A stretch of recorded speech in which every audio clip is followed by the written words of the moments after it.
What's up guys, Christopher from Mainely Mesh. Got my ECD mitt, got my gamer, I've got a wall, so it must be wall ball Wednesday. I caved to your peer pressure and brought back out the lapel mic from upstairs, so hopefully this sound quality is a little bit better.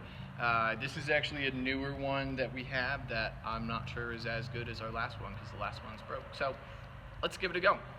Today on the wall we're going to be working on our Canadian offhand. And this is something I used to work on a lot as a kid and something that's kind of fallen out of my routine a little bit as I got older. I used to use it just kind of as some shoulder strengthening, some rotator cuff strengthening, but it still is a practical move.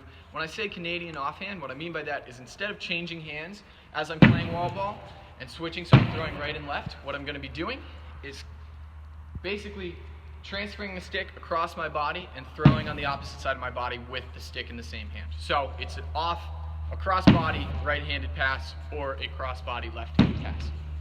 Few things to keep in mind here. The biggest is that the stick shouldn't be traveling in a different trajectory than it is on your regular strong hand side, right? So just because I'm bringing it over here doesn't mean all of a sudden I'm kind of pushing the top and bottom hand to the wall or I'm doing this crazy angle catapult motion thing. I want to try to replicate the same exact stick trajectory on the offhand side as I am on my strong hand side. So if I'm passing against the wall and my stick normally has a 30-degree angle from the base here thingy, 30 degrees-ish, then I want to make sure it also has that 30-degree angle on the other side here. The next thing I want to make sure is that I'm copying that same push-pull motion. So if my motion on my right-hand side is a solid push-pull and my stick ends up closer to the net, I want to make sure I'm doing the same thing on the other side, right? So I'm having that push-pull motion, my stick is traveling towards the net, and I'm still following through.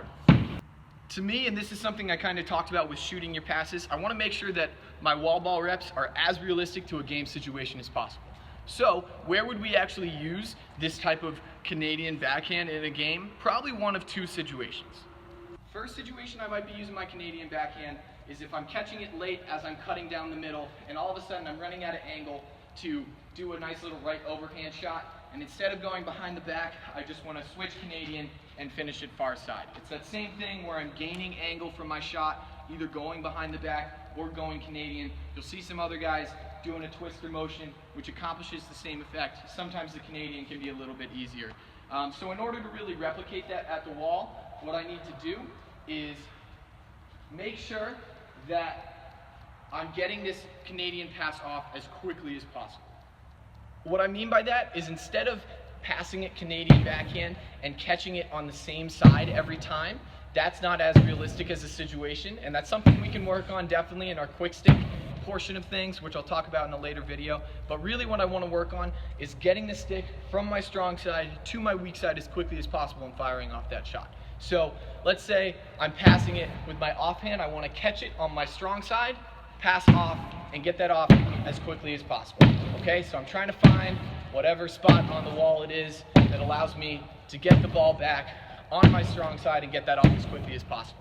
Same goes for lefty. If I'm going lefty, catching it on my strong side, transferring the stick across to the weak side, and making sure that I'm getting that off as quickly as possible. When we're in these in-tight situations, if I am cutting with the stick in the wrong hand and trying to switch it off as quickly as possible, I don't need to be firing it at the goalie 100 miles an hour. I just need it to be accurate. So I'm really working on getting that off as quickly as possible and then making sure it's hitting the spot on the wall every time, 100% of the time, 60% of the time. It works every time. So thanks so much, guys. Make sure if you want to grab my shirt, Simply Mainely Mesh official shirt of shirts. Snag it at the link down below in the bio. We were using an ECD mint ball today, so thanks to them for sending a few over. Looks like we got some customers I'm going to go take care of. Make sure you guys like, comment, subscribe, and I'll catch you guys next time.